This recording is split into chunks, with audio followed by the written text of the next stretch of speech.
Arawala senior editor Pakistan Anwarullah Karami की report के मुताबिक आपको बताते चलें कि Arawala CEO education Pakpattan madam Shazia Rafiq की अल्लामा इकबाल लाइब्रेरी आरावाला आमिद आरावाला सीईओ साहिबा का फैमिली सीईओ ने फूलों के गुलदस्ते पेश करके पुरतपाक इस्तकबाल किया। सीईओ साहिबा ने आरावाला की male female assistant education officer की मीटिंग की सदारत की।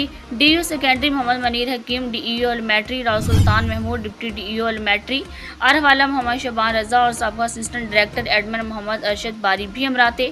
आरावाला ईओ के साथ मीटिंग में मिसिंग फेस्टर स्कूल काउंसलर रूल पर तफसीली बात की गई। तमाम स्कूल्स की खतरनाक अमारात की बहाली और नए क्लासरूम पर तफसीली बात की गई। आपको बताते चलें कि सीईओ साहिबा ने अल्लामा इकबाल पब्लिक लाइब्रेरी का तफसीली दौरा किया।